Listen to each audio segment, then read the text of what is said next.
ชันติวันที่11 เดือน 3 ปี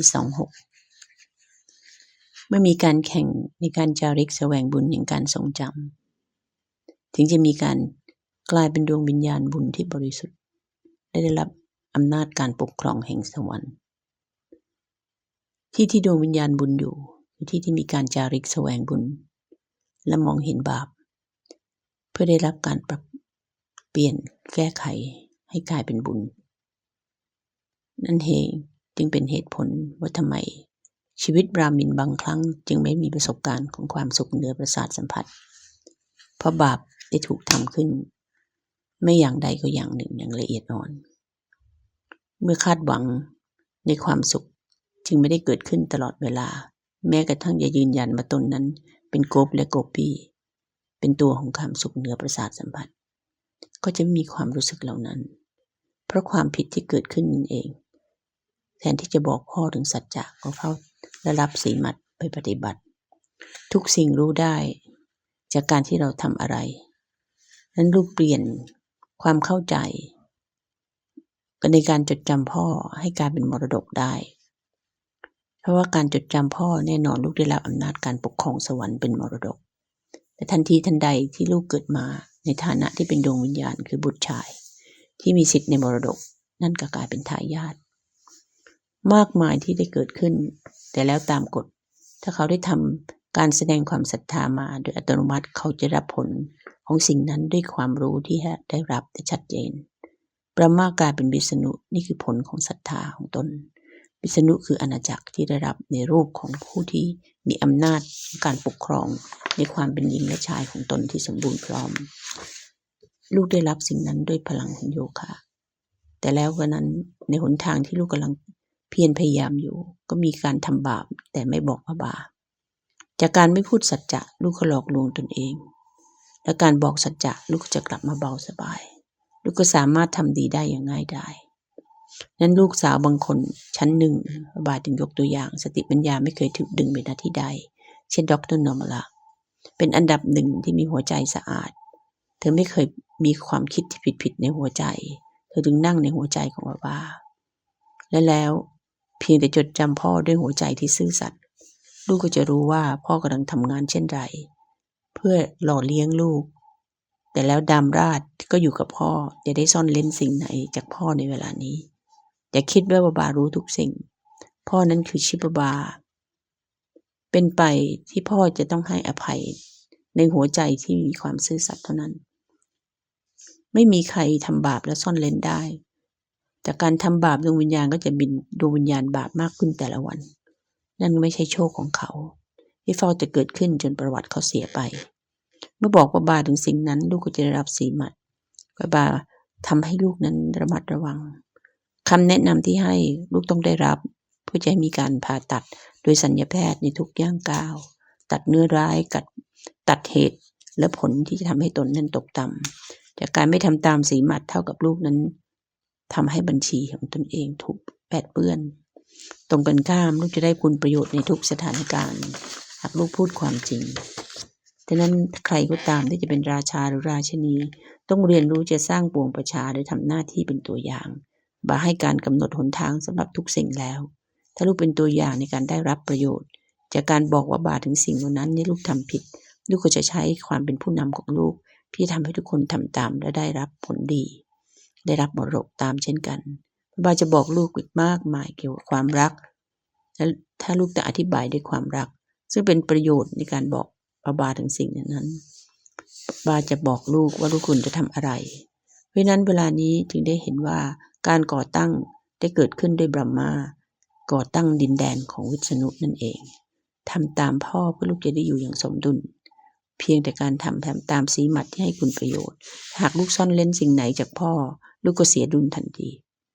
เพราะฉะนั้นพรที่ได้รับในวันนี้การเป็นตัวของรางวัลของความเพียรพยายามที่จะมีอารมณ์ที่สม่ำเสมอและอารมณ์ที่สมบูรณ์แบบ perfect mood เพราะนี่คือชีวิตของยุคแห่งการบรรจบกันที่เป็นชีวิตที่จะมีประสบการณ์ของผลรางวัล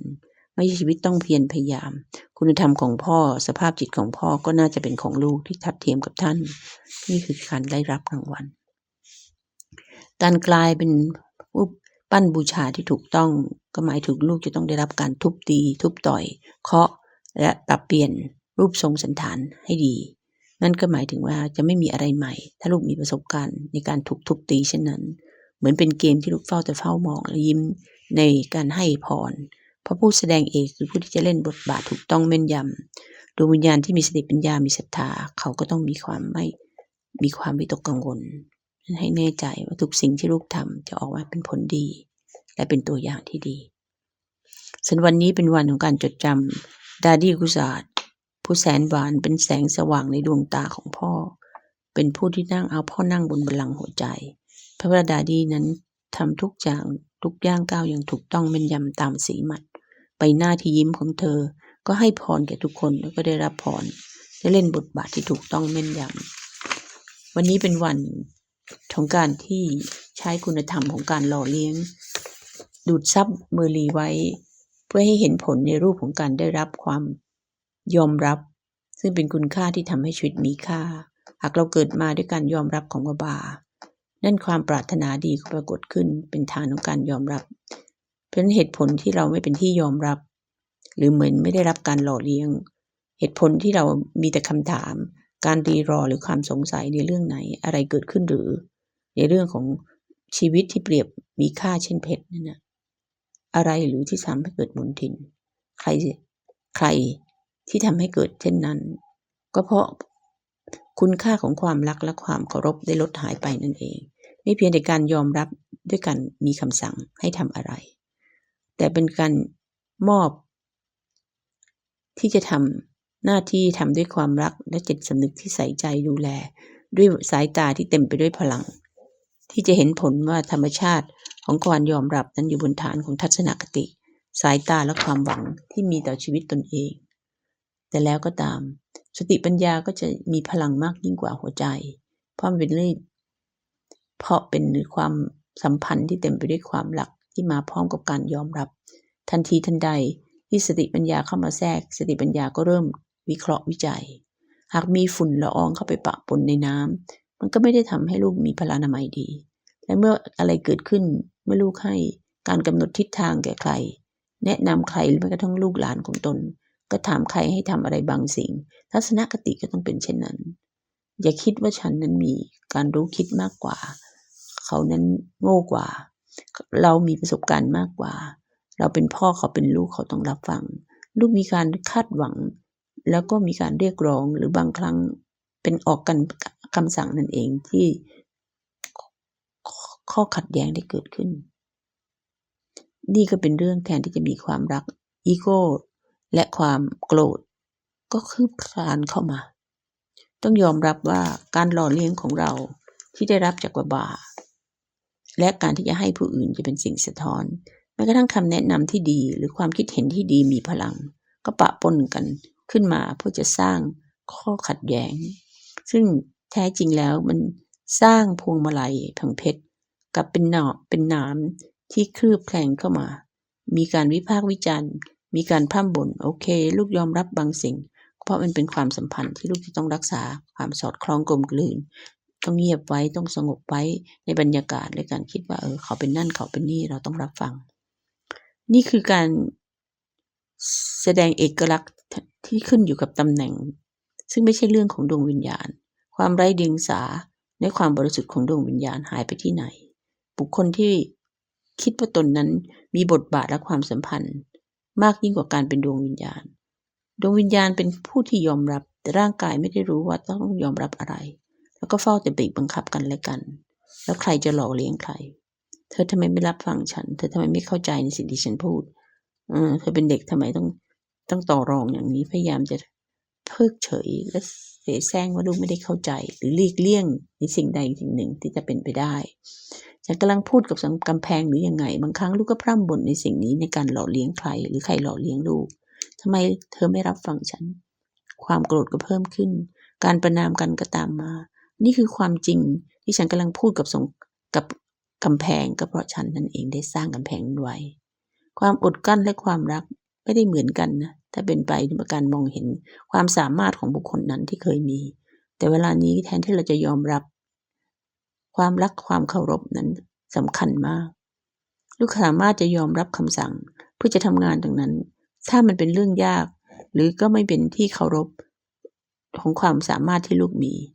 มันก็เป็นความโกรธความปรารถนาและความวิธีผิดๆในการที่จะใช้อำนาจกันถ้าบางอย่างเป็นงานที่ต้องทำด้วยความกระจ่างชัดความอดกลั้นการยอมรับกันและกันจะเป็นการเชื่อมโยงกับความรักความไว้เนื้อเชื่อใจความศรัทธาและความเคารพดังนั้นความรักและความเคารพคือสองด้านของเหรียญเดียวกันนั่นเองเพราะฉะนั้นเมื่อลูกจริงๆแล้วยอมรับพรก็เต็มไปด้วยสิ่งนั้นเมื่อกำลังให้การกำหนดทิศทางใดจงมีคุณสมบัติของการให้คุณประโยชน์และความไม่เห็นแก่ตัวแต่ถ้าลูกเด่นนั้นให้ความเคารพแต่ผู้อื่นกับปฏิเสธไม่เคารพลูกหรือปฏิเสธสิ่งที่ลูกมอบให้มันก็เป็นเพราะบางสิ่งที่ถูกเพราะไว้ในหัวใจบางอย่างที่มีรอยประทับในอดีตของพฤติกรรมและสิ่งที่ผิดหวังกันมาเหตุนี้เองจึงไม่เห็นด้วยที่จะมีการสื่อสารกันและกันในที่สุดจะไม่มีใครยอมรับใครมันจะมีการหล่อเลี้ยงสายสัมพันธ์นั้นให้ดีก็เพราะความเข้าใจได้ขาดหายไปความกระจ่างชัดในเป้าหมายได้ขาดหายไปความสำคัญของงานและบุคคลที่ทำงานนั้นที่จะให้ความเคารพต่อกันก็ขาดหายไปสิ่งนี้หมายถึงไม่เพียงแต่ในครอบครัวแต่ถ้าในที่ทำงานในที่สังคมและในศาสนาก็ตาม